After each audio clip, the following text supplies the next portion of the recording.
This is Kanzenshuu, the podcast, episode 408 for the week of December 24th, 2023.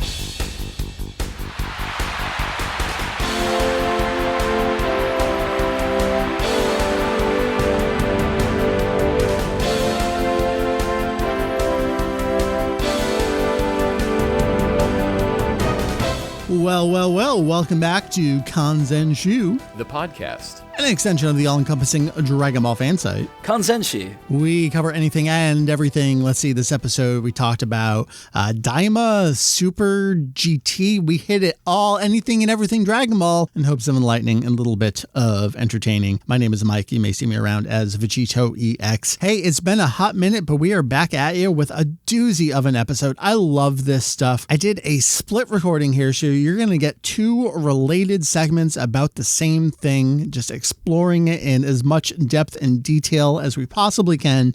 Hey, remember Dragon Ball Daima? Yeah, that was announced a couple months ago. We haven't really talked about it here on the podcast yet, so that is what we are doing. Joining me for segment number one, you know him, you love him, on loan from We Got a Podcast this time around. It's Ken. He's going to chat about the trailer, the debut trailer of Dragon Ball Daima. We kind of go through frame by frame and talk about what we see there in terms of story, maybe a little bit of lore, scene, geography, placement, like everything that we just see on screen there. We're going to break it all down, let you know what we think about what we see, what we're excited to see. And then joining for the second segment of the episode, also talking about Dragon Ball Daima, more from the actual production side of things, it's AJ. So we're going to go through the announcement of the key staff that we learned about a month ago through the pages of VJump. So we know who the series directors and composition, Nakatsu is back doing character designs, all that stuff. Gonna break all that down, talk about who they are, where they've been, what they're doing, why it's exciting or maybe a little concerning about some of the folks that are here on Daima. And then that's it. Dragon Ball Daima is still a ways off. They're saying fall 2024. So we're gonna break down everything that we know right now and then just look ahead to the future. That is the episode on tap for you here. So let's just get right on into it. And I will join you on the flip side to wrap things up. Maybe I guess wrap the year up. Here we go. Segment number one, followed by segment number two, followed by the end of the show. On loan once again, because we got a podcast over here about Daima here in late December 2023. When did the Daima trailer go up? God, when was this? All right. Kanzenshuu, Daima. That was... Oh my gosh. What, like... upcoming show. Was it Comic-Con? It was October. So it was only about 2 months ago at this point. It feels like a lifetime ago somehow. We have not talked about Daima here on Kanzenshuu, the podcast, for a couple of reasons. One, I generally like to wait a little bit, see if we can either get some kind of extra info about it, give ourselves a little time to not kind of like gut react to it. I don't know that my opinion right now is going to change from when I first saw it, but maybe. But Ken, yes, you are here to talk about Daima with me. Thank you for joining me. Yes, always glad to be here. So where were you when the magic was revealed? I was at work and trying to watch the live stream. And then, we had to click into like some other guy who kept advertising his YouTube channel because that was the only actual way to watch it. And then they put it up 15 minutes after They did. that. Yeah. I even did the thing where I paid for extra access to the long-term like archive of the stream just in case I need to go back and reference something. And then the instant they started blacking out even like existing trailers for fucking Legends and Xenoverse shit. Oh no, it's all over. We're getting nothing here. Yeah, total disaster. I can't even begin to imagine why they did that. Especially because they did just put it up. I guess they want to control the best version that people see first and foremost is the highest quality version. So they had it set to go, I guess, which is good. But yeah, I think Doug summed it up best that like I'll never forgive them for making me watch it through someone else's stream like this. Yeah, just a nightmare. Absolutely. But it'll just become a footnote that no one will ever exactly. That's fortunate, unfortunate for us at the time. Ken, we're going to talk about the trailer. I guess this is like a breakdown. We're going to go through all the scenes that we saw. We're going to talk about characters we saw, characters we didn't see, new characters, maybe new characters. We don't have a whole whole lot of context for it. So yeah, it's been 2 months since this trailer went up, but there's no new information other than confirmation on some of the staff that's working on the show. And even in the feature in VJump that revealed the staff, it was all kind of existing stuff that we've already seen. And there's been nothing new. I think we kind of expected that they were going to announce it and kind of go radio silent for a little bit. So there's nothing new for us to talk about other than this trailer. There's very little in general that we know about what's coming with Dragon Ball. We don't know what's happening with Daima. We don't know what's happening with the Super manga. We really don't know a whole lot about Sparking Zero. So it's just, we know 3 things are coming and we know nothing about them. Well, I did just get in my VJump today. So this is December 2023. So this is the February 2024 issue, chapter 100. People have already read it and know that it got to the end of the superhero movie with like maybe a little extra scene confirmation in there. The back of the book says, yeah, there'll be a super chapter next issue. And it's like, oh, okay, I guess there will be. We'll be there. And I guess just one little insertion here. We were planning on reviewing the superhero arc of the manga, but I said like, I can't in good faith say it's done and over and review it. Who knows what's coming? Are we going to get like a sequel to the movie for 400 chapters? Who knows? The only thing we can definitively say is that they have finished covering the movie, but we don't know if the arc is over. Unbelievable. Which is super weird to say. All right, Ken, the Daima trailer. So we're going to skip over the intro stuff where it's like, here's the past year and the series and all that. Let's just get right into the actual meat and potatoes of Daima itself. I feel like we open up. It sort of looks like a little bit of serpent-esque imagery. I felt it was a little bit of reminiscent of Beerus from Battle of Gods. And we know the backstory with Beerus because Julian translated everything in 2013. I'm eternally thankful to him. The original backstory with Beerus is that he was designed to be a lizard that infected the Saiyans with evil. That didn't come to be. Toriyama rewrote it. I don't know that it's necessarily snake-like, but it just gives off some kind of slithery vibe to me. What are you getting out of it? I got more of like a beanstalk. Okay. Or something, something more plant-like than that. Interesting. Just if I think in my head, like what's the kind of goofy thing that this could be named after? A serpent seems a little too on the nose for something that we know Toriyama has had direct influence on. Yeah. Well, again, we don't know what it is. It's just there. And then we kind of move on. We see I guess I'll say a short being and then a Kaioshin lookalike watching history. Specifically, and I had to go and really look at all of the different redrawn screens. Yeah, it's nice to be able to pause at least here now. I saw Goku giving the thumbs up after defeating Buu. That seemed to be the latest chronological piece. Okay. And then I really had to hunt to find a tiny screenshot of Goku, what looks like at the tournament, because you see those big like pink and green banners that arch over that walkway. Yeah. So that seems to be the time frame that they're looking at, which is specifically the kind of era of Babidi. And I think Babidi is going to end up being super important here. Yeah, he shows up a couple times, specifically like close up on him. I mean, the majority of the Buu arc's only like 2-day time span anyway, which is an interesting thing. But yeah, let's pause on these two. We do get another glimpse at them later. This is a standard Toriyama thing where we're introducing 2 characters. He's talked about this in interviews. He likes to introduce characters as a duo because they can play off of each other. And I think he even explains like they can talk to each other, giving exposition without it feeling like they're giving exposition because they're conversing with each other, which is a very natural way to go about it. But we also get the short one and the tall one. I don't know if it's necessarily tall, but tall in comparison to the short one here. Short with the big lips. That's a pretty common Toriyama design element there. We do sort of get a look at their face, or at least parts of their face. I don't think we ever see the face of the Kaioshin lookalike, though. So I think we do. Okay. And it's later in the trailer, and I'll hold this up for you so you can kind of see. I do believe that these eyelashes belong to this character. I thought it was Whis. I think these eyelashes, and there's a little bit of eyeshadow and some like different colored lipstick right here. That I think these eyelashes are a bit more feminine than what we see like on Whis. Okay, you're right. You're actually pausing on it there for a little bit. Okay. Yeah. So I think that's this new Kaioshin-esque character. Interesting. All right. So we're kind of stuck here a little bit at the beginning of the trailer with them just watching history. So that's everything we know is we got these two. They're in this arena. They got multiple screens all over the place that they can see things.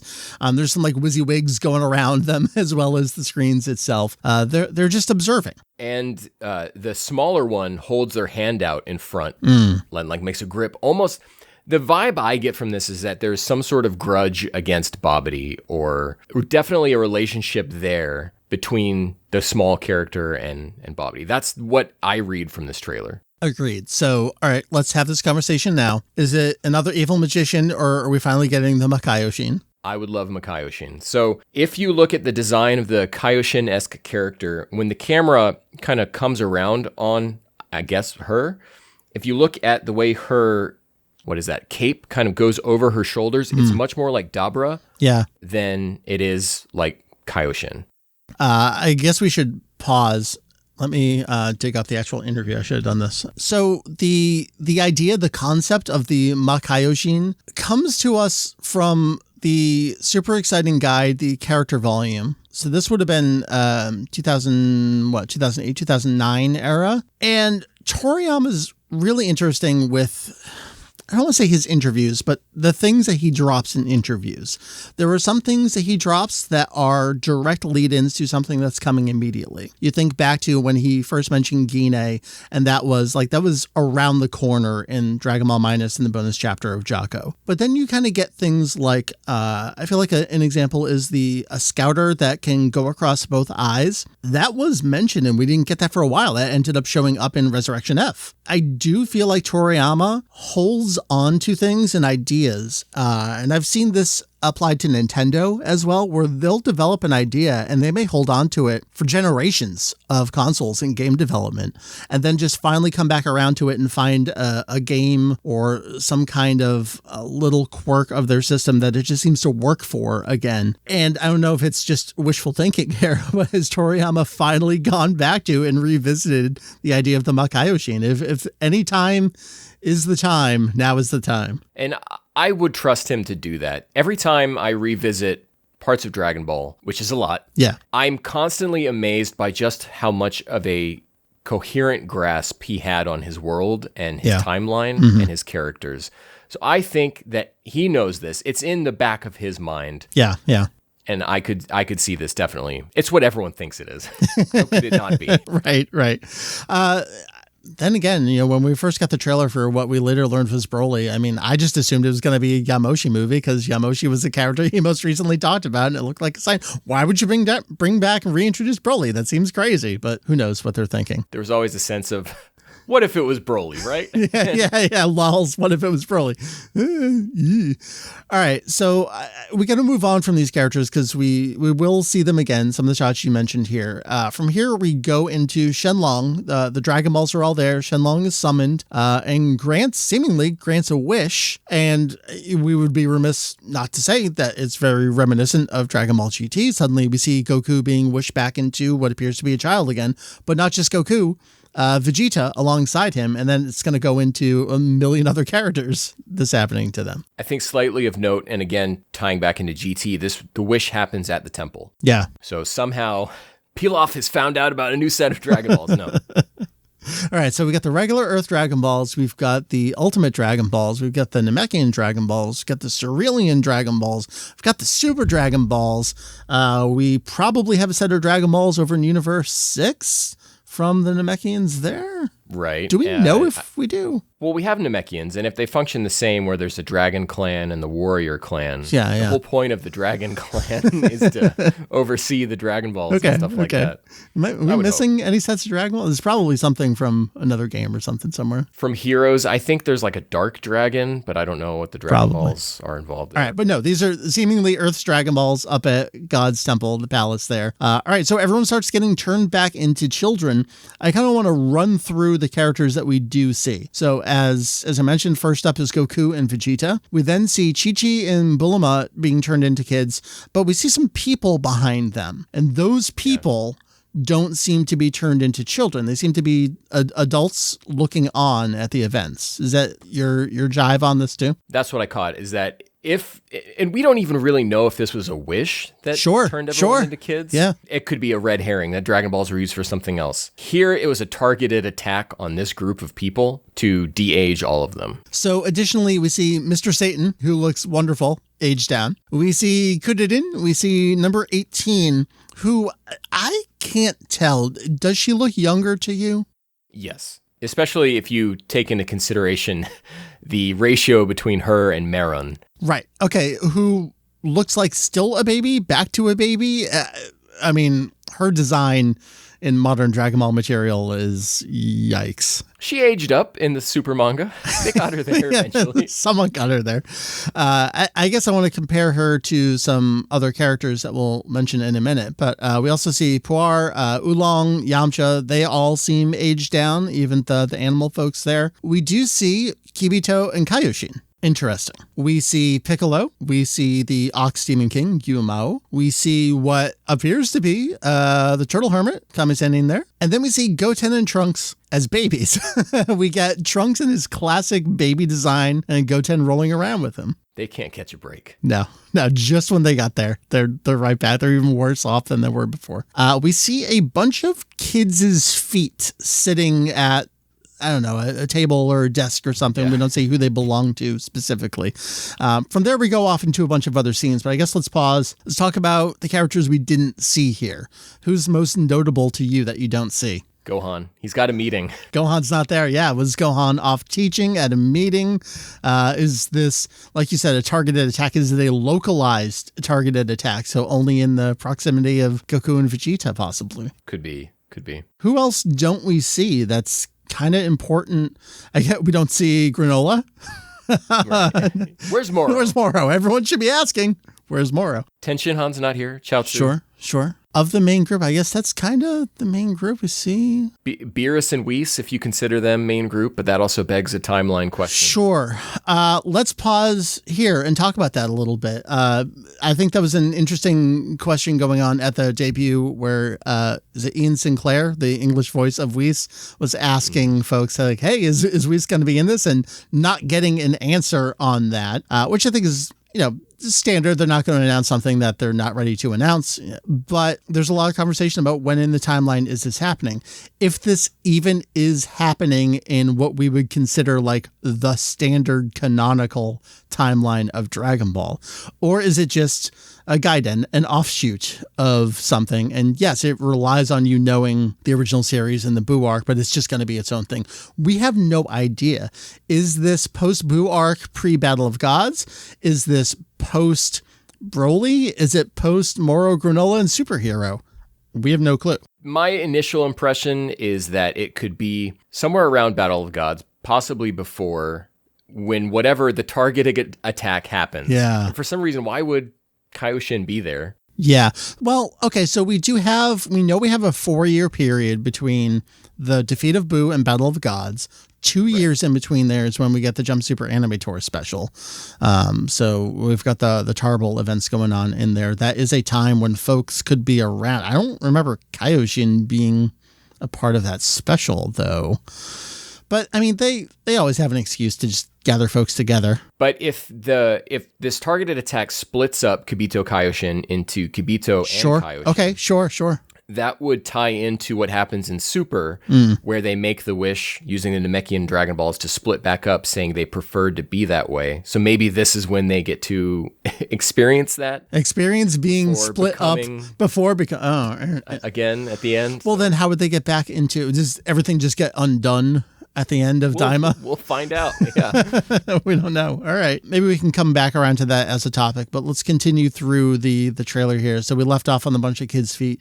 From here, we go to Goku flying off and we get a spaceship and back up to God's Palace, the temple again. Is there anything of note in here? Are you talking about this little part with the palm trees? So there are parts of this trailer that make it seem like they are in alternate dimensions or outer space. This still seems like it could be on Earth. Yeah, so we get that. Then we have Goku, Kaioshin, Kibito looking inside something, and then we get Goku with Karin. So I feel like we're Earth focused here at this point. Yeah. Okay. We get Vegeta yelling at Goku. Nothing particularly notable there. I guess notable going forward here, we have Goku with Nyoibo again. Now, this could simply be a nostalgia play for, we want to have Goku. If he's going to be little again, it'd be great to have him running around smacking people with his pole. That's just a great visual to have. Is there a story reason beyond that? Is there a power reason beyond that? Obviously, you and I are very familiar with Dragon Ball GT when Goku is turned into a child again. And while he has all of his power, more or less, he maybe can't use teleportation as a child. Is something like that coming into play here? Again, we have no idea. I think it could be as simple as he just thinks it feels natural to have his pole when he's small. Yeah. We see a ship approaching Earth, and we're going to get kind of like repeated visuals of ships here. So this particular ship, I had to freeze frame on it, and I would guess that this is just going to be a visual of, like at the beginning of Battle of the Gods, when they give you a quick recap of the history of these characters and everything. I'm betting that's what happens here. With this being like the 40th anniversary special series and everything, it'll open up showing, here's Kakarot's ship flying towards Earth. We get Bulma looking with a flashlight, so she's still going to be involved in some capacity in some kind of scene here.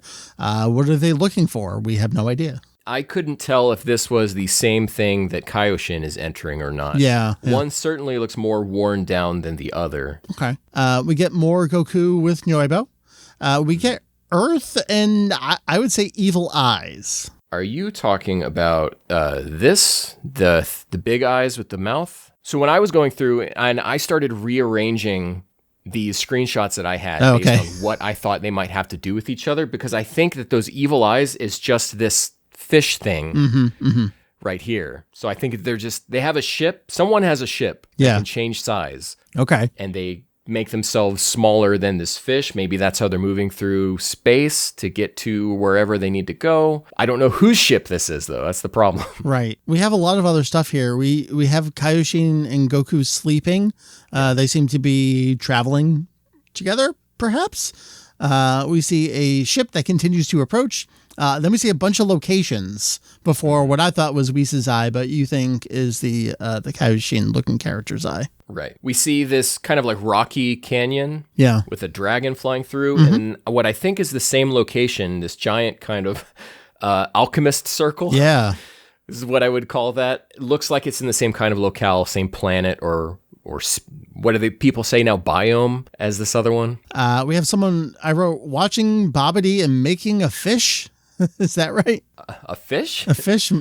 I meant to say fist. Maybe that's what I wrote. Yeah. Another spaceship taking off, more watching Babidi and Boo. And then we kind of get to just an end part with Goku. Is there anything else to say about the Babidi and Boo constant return to watching? Daima, evil, great magic, great evil.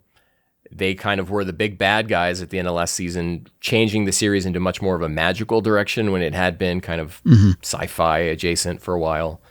Yeah. So I think this is just a natural extension of that. Got it. If we're lucky, this will feel like where Boo would have gone had the series not ended. Got it. Yeah. So maybe continuing on with the mix of the serious and funny. Yeah. Okay. We end with Goku and Vegeta as adults sparring. So is this early? Is this later? Who can say? And then we kind of end, which goes into the actual end shot. Little Goku facing off against maybe some kind of robot alien thing. Looks like it. We see two shots of this planet that they're on. The first one, we see this ship, and there's like onion type buildings on floating rocks. Same kind of purple and yellow sky. And then again, we see it here. So if this is not their spaceship, Goku's spaceship that he's on, then it belongs to someone else, but they're in the same area as Goku at this point. So. Right. And who do we think Goku is facing here? Some agents of the Kaioshin? Who knows? To go back real quick to adult Goku here, he's dressed in his clothes that he's wearing as a kid. He is not wearing his traditional outfit. Okay. And so by that, his gi is, the top is folded over the other and then hangs out under his waistband. Okay. No symbols or anything on there. And then at the part where Goku and Vegeta are seemingly being like twisted through reality to, I guess, become kids here, Vegeta's bleeding on his forehead, which I think is a nice return to form for having just gone off a series that was largely pretty bloodless. Yeah, yeah. Are they going to allow blood in Dragon Ball again? Interesting, yeah. I mean, we know nothing concrete about the delivery mechanism for the show, I guess I would say. Is this the net anime? Is this a TV show for the future? What specific audience are they going for with it? Notable, I guess, to see some drops of blood there. I think that if this was the net series, I feel like based on just the response, maybe it's kind of ballooned out of control. Yeah. And it will become something else. Uh-huh. I always feel like Japan underestimates just how big Dragon Ball is in the West. Yeah. They have an idea, but I don't think they truly know. And I think you see bits of that in, like what you said about the response of, well, is Whis in this? Mm-hmm. And it reminds me of that other time when they announced Superhero, and immediately there were questions of, how does this relate in terms of granola? Mm-hmm. They just were thinking about it in a different way, with a different kind of intensity and obsession about it. Yeah. That I don't know if they're ready for. Right. So this being a net anime, maybe it's going to become something more than that, because they're like, oh, the West wants more. Yeah, and if they want more, can we get a TV deal for it? And is that going to delay some kind of simulcast or simultaneous production of the show that would just set them off the rails again? Think back, it's hard to imagine, but for a significant portion of Dragon Ball Super, people were watching fan subs because it wasn't simulcast until Vegito showed up in the Zamasu storyline, which is wild. We don't know how many episodes of this are finished in production. Yeah. But even so, for as much as they have shown, this sure looks like a series that's been in production for quite a while. Definitely. And we won't see any of it until fall 2024. Yeah. Shows don't get that kind of lead in. Yeah. So I haven't recorded with AJ yet, so I'm not sure what him and I are going to talk about in terms of production and staff and stuff. But let's you and I pause a little bit here before we get any of that info and what I might be able to pull out of him that maybe he doesn't mean to say, but I'd get him to say anyway. Dragon Ball Super was a notable, notorious, well-known, not even open secret, just widely open disaster of production. And we saw, as AJ says multiple times, like melt on screen for ourselves as viewers a few times. LOL's episode 5, but that wasn't even the worst of some of the stuff we saw. And it recovered production-wise over time. You get some different staff on there. You build some excitement for some of the upcoming storylines. They don't want to be in that position again with Dragon Ball. They've found themselves in that position several times with things like Sailor Moon Crystal and with Dragon Ball Super. And, as you said, they recognize how big Dragon Ball is. Maybe they continuously underestimate just exactly how big it is. But I think they're aware that this is a big deal.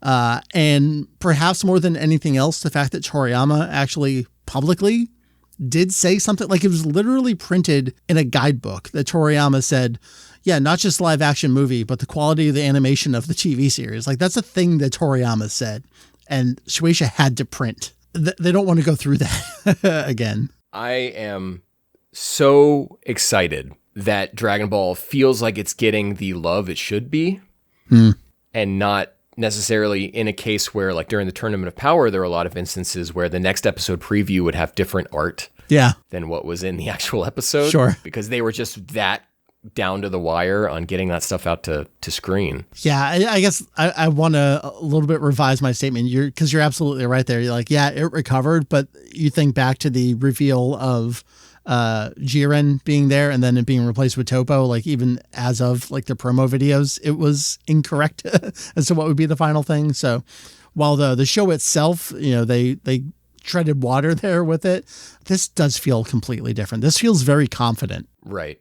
But who knows how much of this trailer that we just watched will change. Yeah. And is this more than episode 1? Maybe this is like the first 5 minutes of the show, and that's everything. I think it's a little more than that because we seem to have like departed and gone places. So maybe we get 2 or 3 episodes worth of material here. They got 3 episodes in, decided they couldn't sustain this story, and decided to bring Baby back. Right. We got to go back to the Saya power.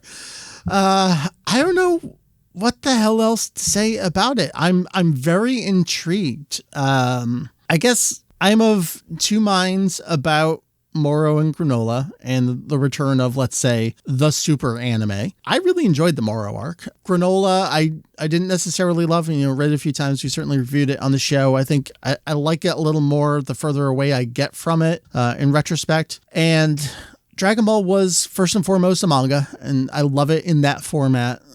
But there's no denying, like, oh, can you imagine that scene of Goku powering up into Ultra Instinct and and Vegeta powering up in Ultra Ego right next to him, and them just going at it in that scene and continuing to see what Moro would be like? Could we get Akio Otsuka as Moro? That's like my dream casting for that character. Yeah. I would love to see that. I would love to see it brought to life on screen, more so than just in the pages of V-Jump. They just kind of do whatever they want to do. They got the manga going over here. You've got Kozo Morishita saying like, hey, let's do a CG anime. All right, I guess we're finally doing his CG movie. Let's do that over here. We got this Daima thing over on the sides too. Heroes continues to go in its own direction. There are all these different productions of Dragon Ball that more so than ever before, it feels like there's no single, like, this is the main Dragon Ball thing right now. Right. And for me with Moro and Granola, there are so many people who just won't read the manga. Yeah. That's not going to happen. And I really want them to be able to experience those stories. And the only way to do that is to get that animated. Yeah. I guess one of the other elephants in the room I want to address is the common, I'm going to say misconception, that they're not allowed somehow, for some reason, to put these characters in video games until they're animated.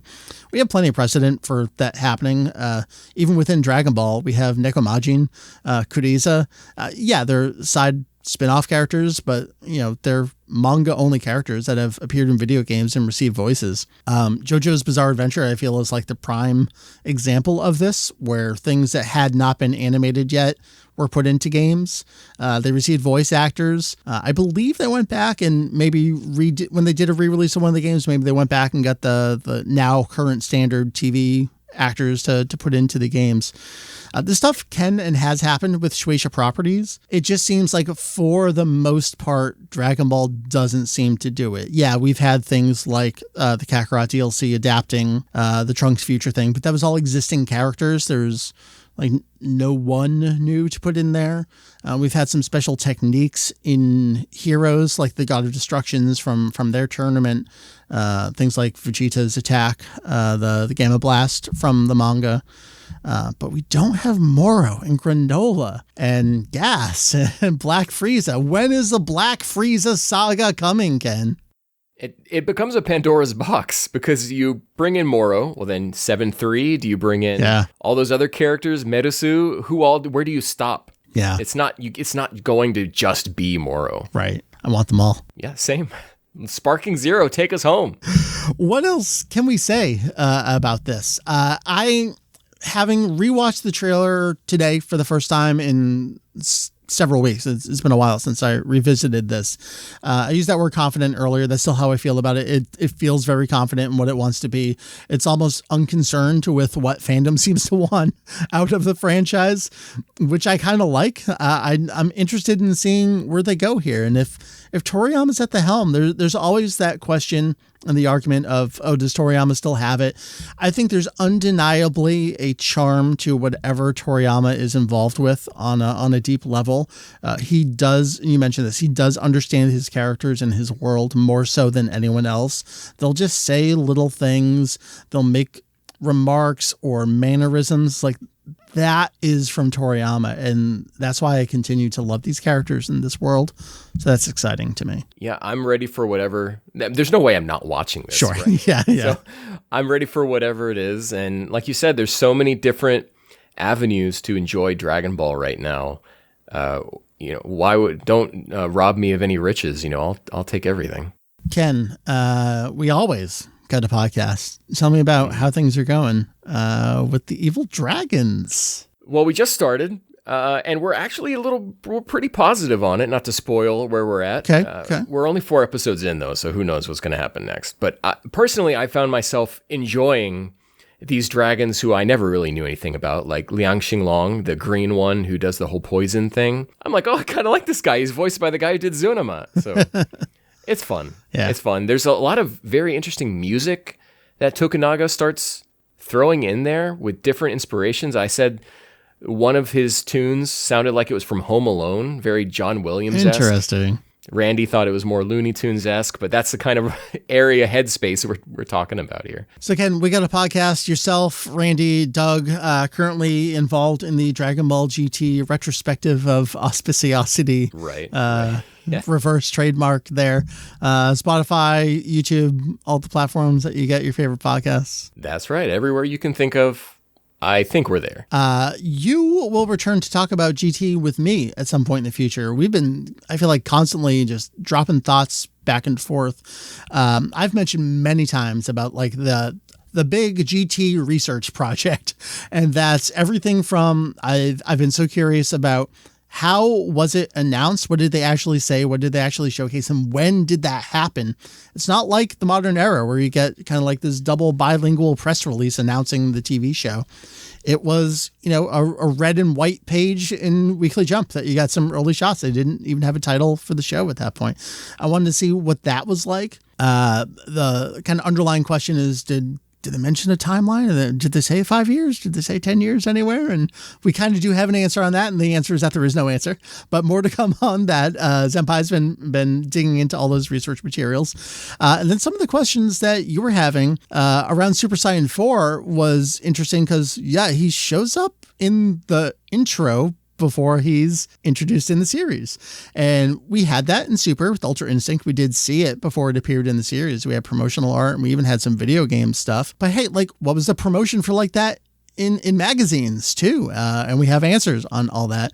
And more recently, you've as you've crossed the threshold from the baby arc into the Super 17 and the Dragons, why don't you explain to me what your question is? There's an unquantifiable feeling that something has shifted in the show. And so what I started doing was looking at who was the writer of each episode, who was the animation studio on each episode, and I started charting everything out. And I think there's some data to maybe support what might have been happening. So you have that side of things, and I'm continuing the magazine. I'm going to say one final box, but there's always an extra box on top of the boxes. But I've got the weekly jumps coming from the era, the exact like weeks of GT's ending. What were they saying about it? The answer is they're not really saying anything about GT and Weekly Jump because Toriyama has a new manga starting at that exact time, and that's what they would rather tell you about. But then over in V-Jump, Dragon Ball GT is being mentioned. It's getting some columns, and then just disappears. And then the show's over. We'll talk more about that in the future as both you get to the end of the series, reviewing it, and as we finish kind of like getting in all the magazines and doing all the research and translations on stuff. I'm so excited to talk about that in the future because I feel like more so than ever before. I mean, you hear all the common things like, they extended the series to promote Final Bout because that wasn't out yet. And they originally planned on ending at Baby.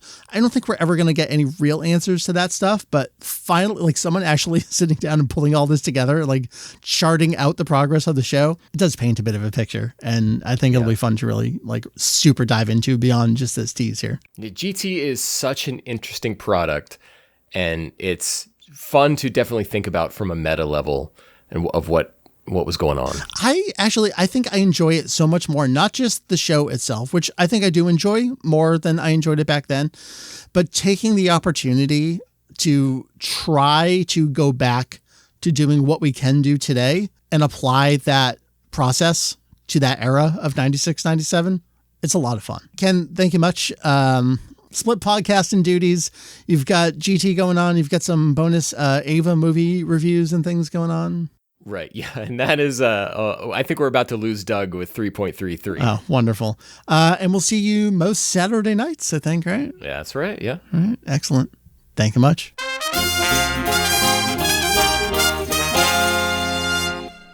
I don't know what order I'm doing these segments in, so you're either first up or second up. It's AJ. Hello. Hello.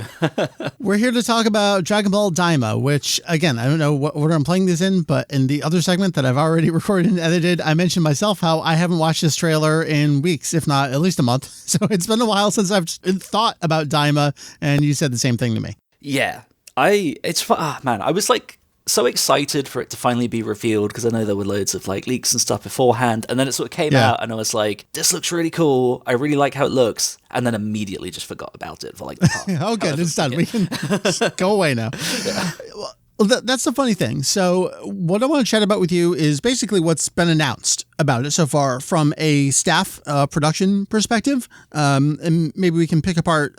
Ken and I did a breakdown of all the scenes in the trailer, but maybe we can just talk some overall art direction on this a little bit. Yeah. But I kind of want to run through maybe three main questions. And I'll start. So here's question number one, AJ. I know the answer to this, but I'm going to get you on the record here. This is definitely what was going around as Dragon Ball Magic, correct? Yes, yeah, it was. Yeah, it's a funny one. I mean, I guess I was fortunate enough to see some materials for it in the build-up to the official announcement, and they all had Dragon Ball Magic just plastered all over them. I mean, they had, provisional next to it, but sure. They weren't kidding when it came to that stream, and they were like, oh yeah, we decided on the name like a day ago.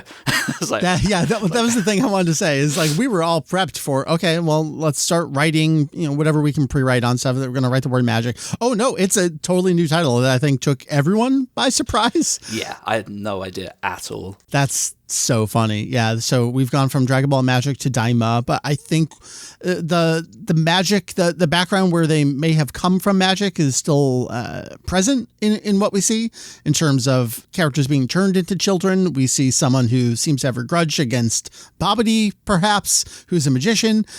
Magic is going to be a part of Daima in some capacity, it seems. Yeah, very much so. I don't think the actual plot side of things changed. So, yeah. Got it. Okay. So Dragon Ball Magic is now Dragon Ball Daima, and that's impossible for me to type that word and not put the O at the end. I really don't. I mean, they're not thinking about it from a Western perspective where we type this word out and have muscle memory built into it, but whatever.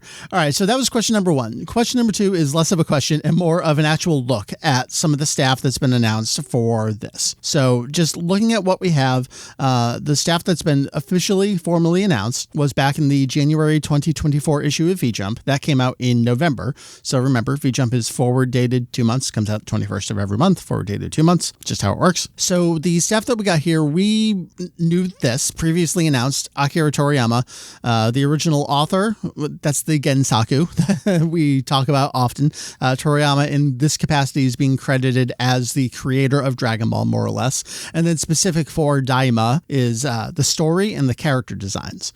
This was all previously announced when Daima was first revealed at New York Comic Con. We did get that information about Toriyama that was plastered in the trailer itself. So I don't know that there's anything specifically new or notable to say here about Toriyama. Yeah, I would. I think it's always a tough one to talk about Toriyama's involvement. I mean, we always hear with almost every announcement, like, oh, it's the most he's been involved ever. He's done all the things. At least from what I've gathered, it does seem to be genuinely true this time. I know that I had a couple friends who have been fortunate enough to work on this, who have been really surprised by his involvement. So yeah, I think it's nice that is, at least to the best of my knowledge so far, not just marketing material, really. It does seem like he has genuine enthusiasm for the project. So yeah, that's really exciting stuff. And that is kind of different from things we've had over the past decade. I mean, you think about where Battle of Gods started. That was an independent project at Toei that I'm already forgetting. The original scriptwriter, Yusuke Watanabe, was writing a script on that film, and Tadayoshi Yamamura doing the character designs. We know the background now that Toriyama was brought in, I believe, at Torishima's insistence and became involved. And then after that, Resurrection F was from Toriyama himself from the start.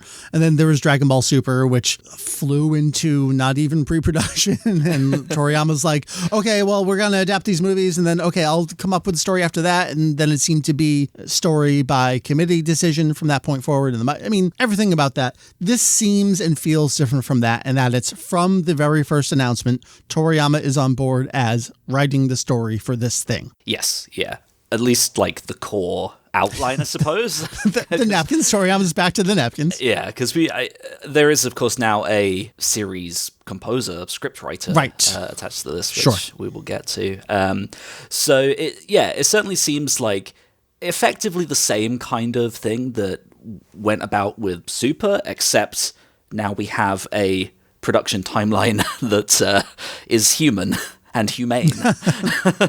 Maybe we can talk about that a little bit. That'll be maybe part of question 3, maybe 3B. Let's continue on through some of these names. Masako Nozawa, this is kind of previously implied, but she's going to be Goku in Daima here. Yes, which is an interesting choice. I mean, probably just the most obvious choice, but so many people talk about, when will we hit a point where we need to reboot Dragon Ball? And I think a lot of people have been going, does it not make sense if we're doing almost like a rewind to do it now? And I just personally just don't think that's ever going to happen until it has to happen. Yeah, I think Dragon Ball has been an interesting one where there's never not been a period that something Dragon Ball has been in production that requires voices. I mean, other than the very short period of 97 to 2000, but even then we know they were working on the first Budokai game for a while before it ultimately came out there. Unlike some other series that do actually go dormant and go away, I hate to bring up the series, but it's a relevant one to mention, Rurouni Kenshin. Yeah, I was thinking the same thing. Yeah. When you think of Kenshin's getting included in Jump Force and J-Stars or some of those crossover games. Well, that was the voice of that character, so they used them for those one-offs. But then when they did do a full-on reboot, whether it's Kenshin, whether it's Trigun, Trigun's not a Shueisha property, those all have got Yurusei Yatsura. Those all have gotten complete voice cast reboots. Sailor Moon is actually one that they couldn't fully commit to, actually, because they did have Mitsuishi come back as Usagi herself in that. But Dragon Ball's different in that it's always been here. They're always recording something for it, so it's always been the exact same voice cast, with the exception of some of the Kai replacements, which that was a quote-unquote variety of circumstances, I guess you could say, whether it was pay at the time or availability. And of course, we've lost some people over the years. Those are quite notable. I feel like this is a phrase that a lot of people seem to know now since WandaVision, but Dragon Ball at some point seems to be the ship of Theseus, where who will be original voices from Dragon Ball? We've got Furukawa, we've got Furuya, we've got Horikawa, we've got Nozawa, but some of the characters from episode 1 are no longer with us, and they're just kind of trucking forward. And yeah, Daima, interesting, where clearly there's adult characters, so could that have been an opportunity to, all right, as the adults, that would be the original cast, and it's like a turning the corner here with the new cast? Clearly, maybe not going to be the case. We don't actually know because we don't have any other voices announced. It seems to be these are the voices for the characters because that's just how Dragon Ball goes. Yeah, for sure. It's I Hunter x Hunter was obviously another example of things changing. Yeah, you're right. Dragon Ball's never really done that, has it? Yeah, Kai is really the only time, and that was never lead roles over here. And I'm in Japan. I associate over here because I'm talking about the original version. That's weird. I guess Julian's in Japan. I can say over here. Associate myself with him. It was like Ginyu Force, Sarban, Dodoria, that kind of stuff. I was gonna say the one that always comes to mind to me is the temporary Videl change. Oh right, yeah, Furukawa's wife coming in. That was a strange one. Yeah, that was. I think Minaguchi was in New America, York, right? Yeah, yeah. She was either doing school or something. Yeah, that was an availability thing. All right, voices. We could talk about that forever. Let's talk about some of the other names and notable names that we have here. AJ, start me off with Yoshitaka Yashima.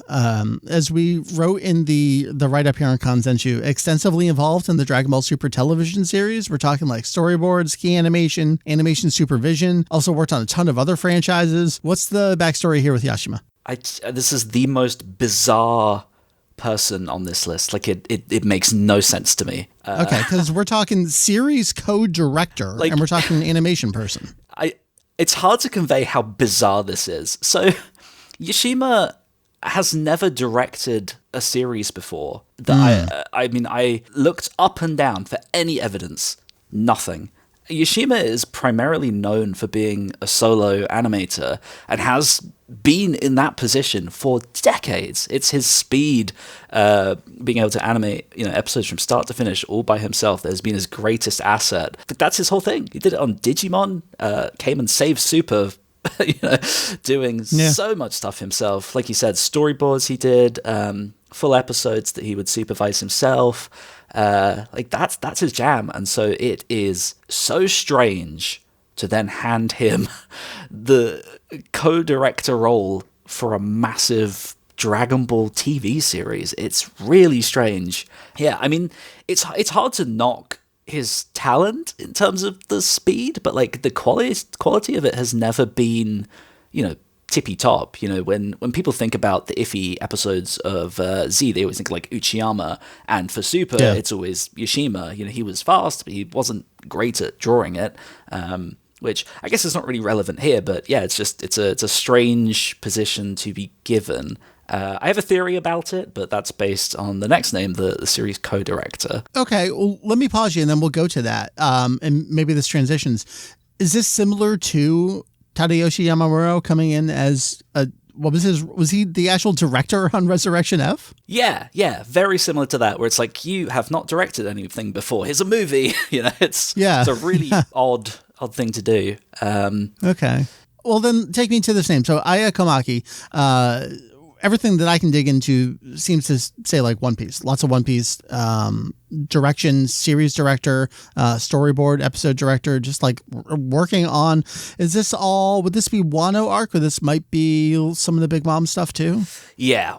So, God, Komaki is like, what a dream to have on Dragon Ball. Yeah. She is just, premium episode director material. I think One Piece fans, they know a couple directors' names. It's always like Ishitani, and then also, we know Komaki. It's one of those names. So yeah, she's been on One Piece for a long time. Started off as an episode director, and then with Wano, was brought on to assist Nagamine with series direction, then from there ended up assisting Taniguchi with Film Red's direction. All of the musical sequences in Film Red are from Komaki. All that colourful craziness is what she's really known for. So, yeah, to have that on Dragon Ball is just, whoa, yeah, that's, for me, one of the most exciting announcements so far about the show. I mean, my theory really is that Komaki is surely a co-director for her creative vision. And my presumption is that Yoshima is more of like a practical, here's how we're going to put this together, speed-wise, organization kind of thing, which is not unheard of. I know that, One Piece initially began with the Wano arc with just Nagamine, and then eventually branched out into adding more and more people, all who essentially had different roles to take on. That would essentially allow each series director to play to their strengths. Some people are better at organizing episodes, some people are better at, correcting storyboards or coming up with a vision for the series, that kind of thing. So my presumption is that's what this is. I don't know for sure, but that's the only thing that makes sense to me, because otherwise I just don't get it. Like, I understand more when you look at something like Yamamuro being given a Resurrection F movie, because it's like, okay, this guy, can draw. Decades with the franchise. Yeah, it makes so much sense there. Whereas here, okay, fair enough, Yoshima, technically has been with the franchise for decades, worked on the original Broly movie, but he's not been like a mainstay animator like someone like Yamamuro. So yeah, it's an odd decision that I don't get, but by all accounts it's going well, so yeah, I guess we'll see. Okay.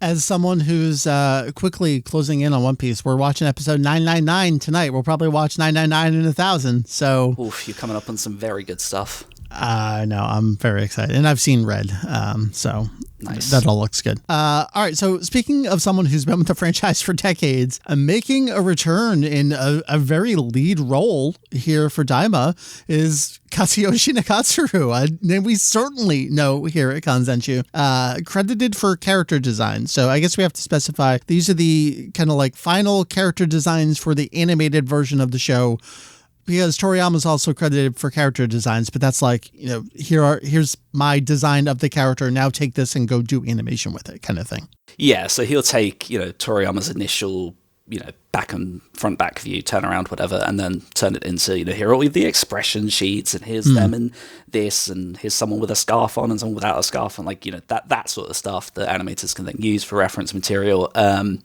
Yeah, that's a massive get. What a comeback. He's not designed anything for Dragon Ball since the Boo arc and GT. Like, yeah, long time since he's done any design work. I mean, he's been around. Yeah, I was even looking through our own animation production guide, and I'm like, oh yeah, I did stuff on, recent, last decade worth, but it was like animation. It wasn't, I'm in charge of the designs for those. Yeah, exactly. Like it was like one scene on the 2008 OVA, like one scene on Battle of Gods, one scene on Resurrection F, and then a random, I think it was a card promo, or maybe it was a Heroes promo or something, but it's just been like really tiny stuff. And as far as like promotional illustration stuff, he's not done anything since the early 2000s when he's doing like calendars and trading cards and stuff. So yeah, he's sort of kind of always been there, but just not really, just like popping his head in now and then. And now it's like, boom, heading up the visuals for this new series, which is wild. You mentioned calendars and promo art, and I'm just like, oh, the last 2 decades of Dragon Ball calendars and promo art have been so bad. Oof, what a downgrade.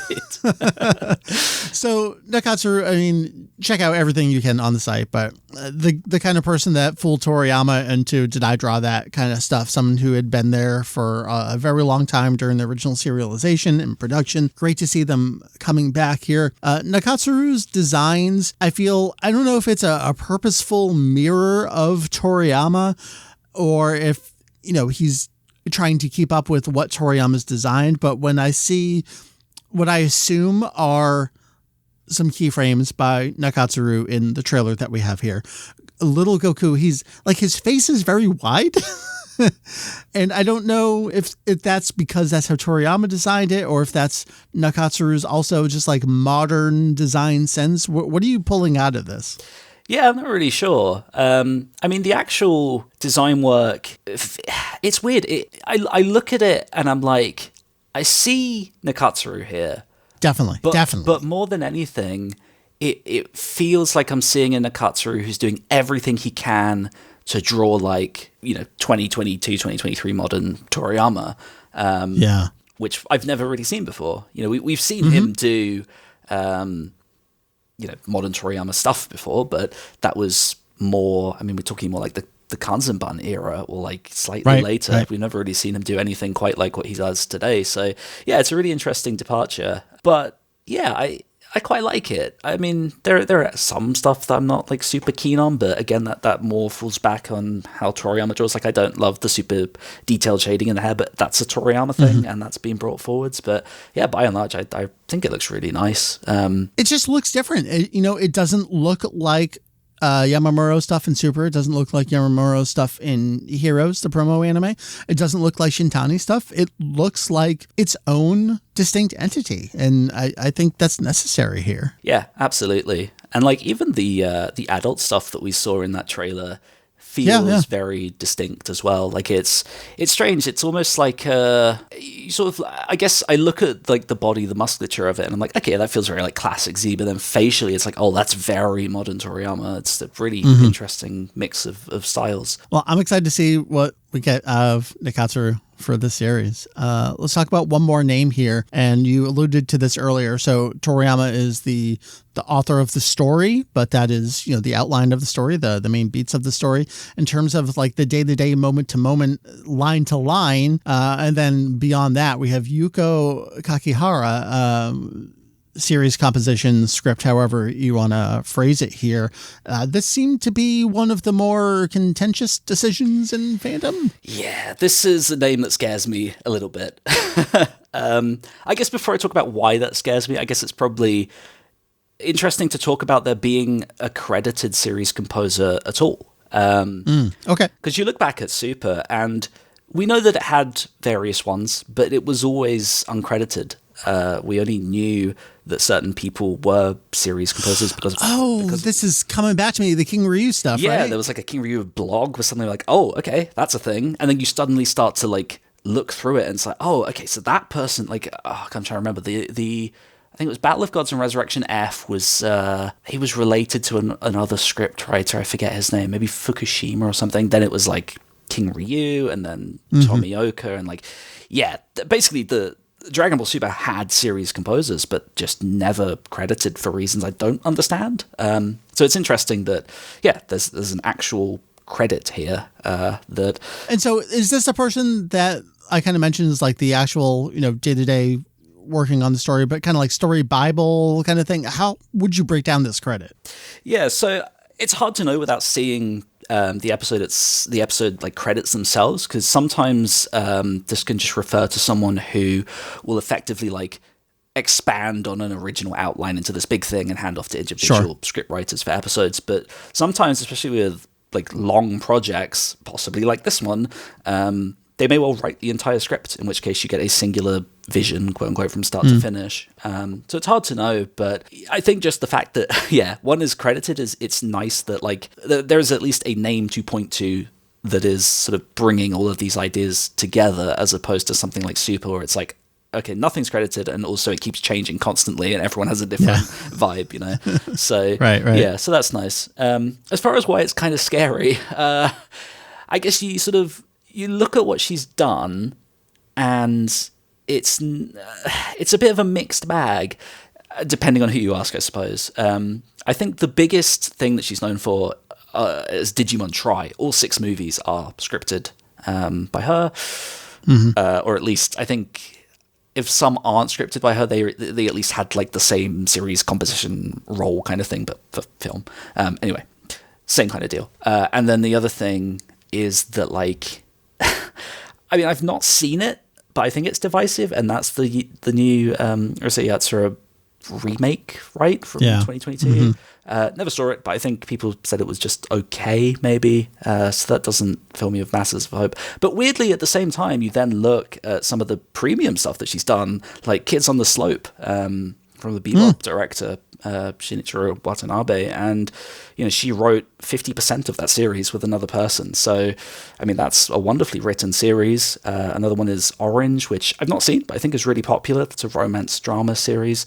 I don't know that she's ever done something quite like this, so it's really hard to sort of know what we're going to get. Is Tri's divisiveness because of her, or is it just a iffy idea in the first place? Or, was Kids on the Slope great because she was scripting it, or was it great because you had someone like Watanabe at the helm? I don't know. It's just one of those names that, unlike some of the others where you can point to it and go, okay, I've seen what you do, I know this is from you, and I know this is quality. In this, it's more like, don't know, we have to see. Yeah, I'm scrolling through this list, and none of this is familiar to me at all. I've certainly heard of Digimon Adventure Tri, and the only people I've asked about it are like, no, that was garbage. I've heard of Kids on the Slope, always meant to watch it. It seemed up my alley, never got around to it. Persona 4, the anime, seems like series composition credit there, script on 9 episodes. I mean, you're basically just remaking an existing property for that there. That almost doesn't count. Yeah. I never got around to watching Urusei Yatsura. I always meant to. And I think for us, it wasn't streaming on something that we had a subscription to initially, and I just never bothered at that point. Like, it basically didn't exist if it wasn't on Crunchyroll or Amazon or Netflix or something. So I never got around to it. Interesting. Yeah. No, Similar here, where it's just there's loads of stuff I've sort of kind of heard of, but just never seen, so I can't really speak to her body of work to any real degree beyond just like you said, people have said this. People are saying. Let me embed a tweet and write an article, call it a day. Okay, so we went through all the names that we've gotten here. So that was effectively question 2 was, AJ, tell me about these people. Question number 3, is this the web anime, the net anime? Yes, to the best of my knowledge, it is. It's hard to talk about this to like a massive extent without dipping into hearsay and rumors, but at least as far as I was told, the whole plan has always been this will be a web anime, and with there being absolutely no TV schedule to have to adhere to, they kind of just like, we'll put it out when it's ready. And I think that's probably part of why, it's so far away and has been in production forever. All right. So that kind of breaks down into multiple sub-questions. One being, you mentioned, it's not for TV. Well, neither was Sailor Moon Crystal, but, that's not the same as over here. Are they going to want a TV deal for Dragon Ball in North America? They might.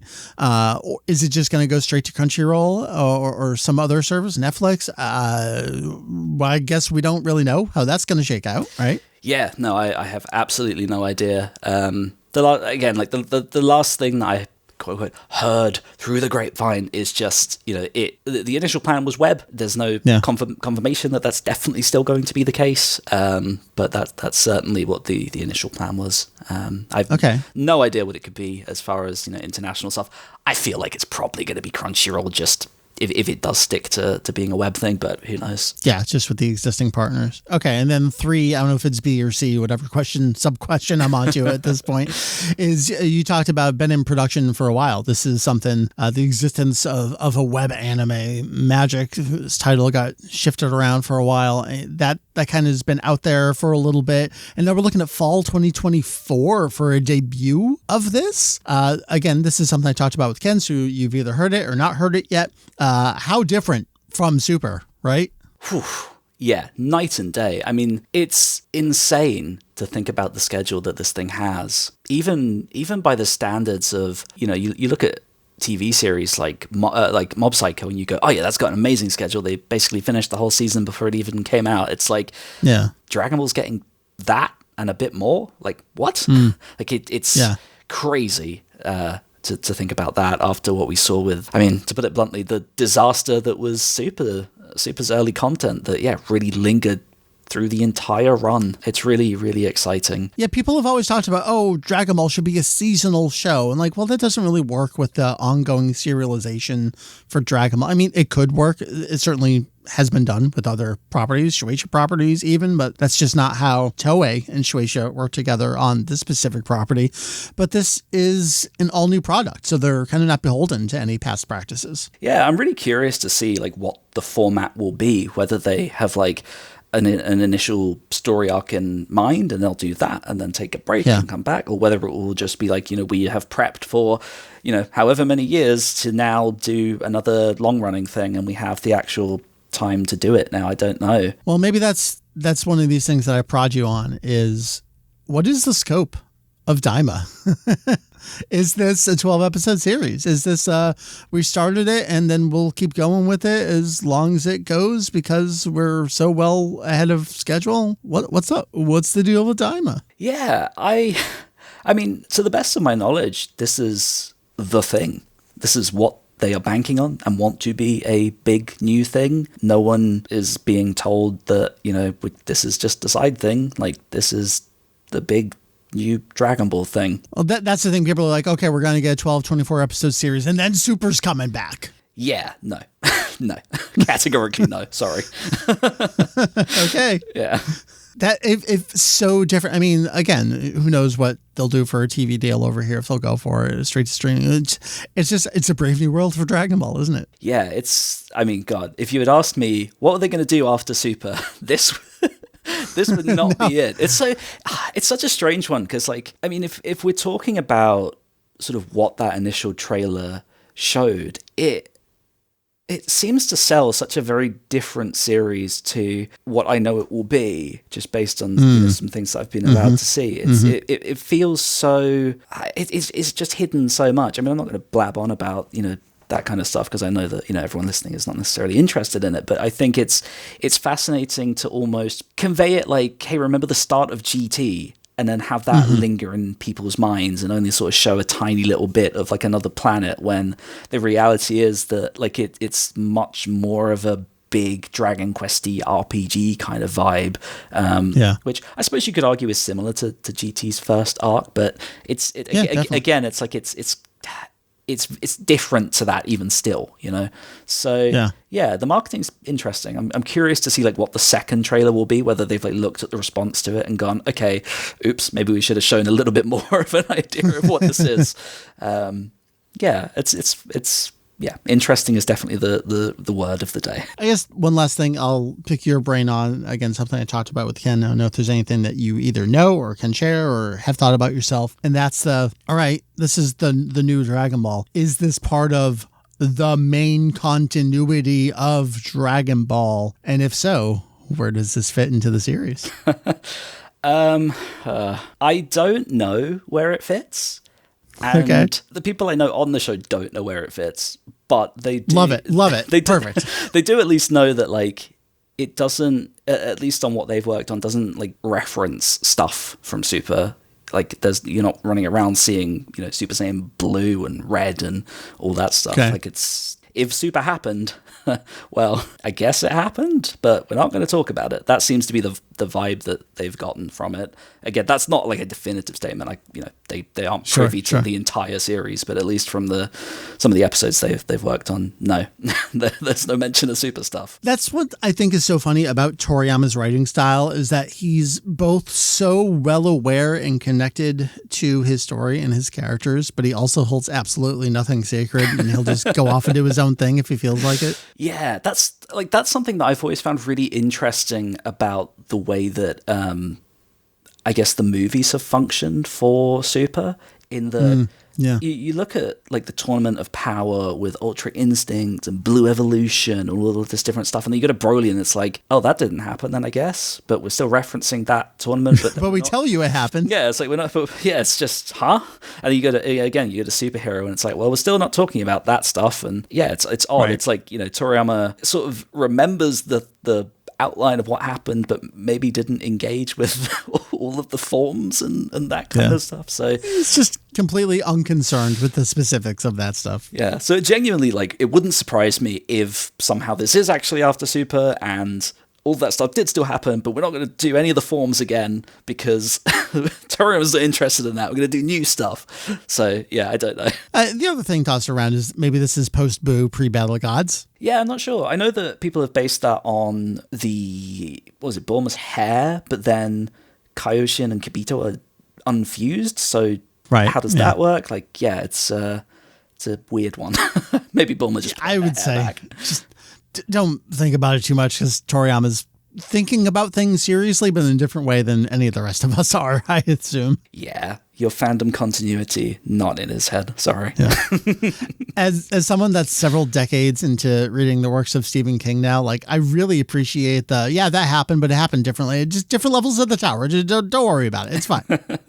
Yeah, I've never been massively concerned with that stuff. I think with Dragon Ball, like, I get the desire for continuity, and I think it obviously makes sense when you want to have like a smooth progression through a story. But I think in like the quote-unquote modern era of Dragon Ball, I'm just happy if you get like a competent and fun arc. I'm not necessarily sure. At this point, I feel like it's maybe a bit late to start trying to stitch together everything in this perfect way. All right, well, that's Dragon Ball Daima as we know it right now in December 2023. We're still, maybe 3/4 of a year away from seeing something like this? God, I cannot believe the length. I do kind of like, I'm sure it wasn't to do with people leaking stuff, but yeah, it's crazy to have announced it so early. Why do you think that is? If it wasn't in relation to the leaks, is it that, all right, Superhero's out, we don't have, what is the next Dragon Ball thing? We want people to know that there is a next Dragon Ball thing and maybe stop asking about Moro. I will never stop asking about Moro. Yeah, I guess maybe it's like, it's coming up to Comic-Con again. I guess we want to do a big Dragon Ball thing. It's almost like tradition to do that. Was it every 2 years to kind of do something? Yeah, I guess they felt it was the right time. Dragon Ball Daima. We'll let you know more when we have more, know more. Thank you once again to Ken and Ajay joining me here to chat anything and everything Dragon Ball Daima. I think we can confidently say we have concretely covered the entire continuity. I don't know what else to say. We covered it all. What else can I let you know about the site? Man, I feel like at the end of the Ken segment, I teased enough content of what's coming in the future. We're just kind of like all aboard with Dragon Ball GT stuff. It is so exciting to be going through all these magazines and seeing just this contemporary promotion, the announcement, release of the show. It's great. I said it before, but I just love applying our modern processes to the older stuff. It's just the best. In terms of other stuff on the site right now, I don't know that I have a whole heck of a lot else to tease for you right now, other than we will return to a long lost episode of the GT Review of Awesomeness to cover episode 41 and the TV special in the very near future in the podcast feed. So stay tuned to that. There are lots of other great discussions coming up, articles in the works. There's so much more I could say, but I will just leave you with a couple things. www.kanzenshuu.com KANZENSHUU.com. That is kanzenshuu.com. That is the website. Yes, there is a website. Beyond that, some other things to think about. Consider patreon.com/Kanzenshuu. Your donations there help keep the lights on every month. I am so extremely thankful, grateful, appreciative of everything that goes in there and allows us to do other things like just keep getting boxes of magazines in to do the research that, quite frankly, I don't think anyone else has ever done. I mean, they read it in 97 and then they moved on and that was it. And we never saw it again. I am seeing stuff for the first time that I have never seen before. And that is rare for me. I will tease, there is an exclusive translation up for patrons right now. It is not Dragon Ball related, but it is Akira Toriyama related. Learn all about his butt boils. You can do that right now at patreon.com/Kanzenshuu. You're welcome, I guess. Only other thing, most Saturday nights, twitch.tv/VegettoEX, we're having a wonderful time there. Friends and family associated with Kanzenshuu. Ostensibly, we're playing Mario Kart, but we're really just chatting, having a good time. We've had a lot of cool special guests stop by lately, both on stream and in the chat. In fact, a couple of weeks ago, we talked so much Dragon Ball stuff that I broke out another Dragon Ball highlights compilation over on our YouTube channel. It's just kind of like they're basically podcasts. Ken will describe them as unhinged podcasts, some more unhinged than others. If you want to hear more from your best buddies at Kanzenshuu and We Got a Podcast, consider tuning in Saturday nights. Otherwise, the pods will be out there for a little bit on the Twitch and then compilations when applicable and appropriate, youtube.com/Kanzenshuu. I'm going to leave it there. Thank you, everyone. We had a wonderful year. 2023 was one for the books. 2024 looks like it will be one to remember as well. I am excited for the future. We will see you in the future at Kanzenshuu. I have been Mike. Thank you again to Ken and AJ, and of course, all the other fine folks here at Kanzenshuu. We'll see you next time. Bye.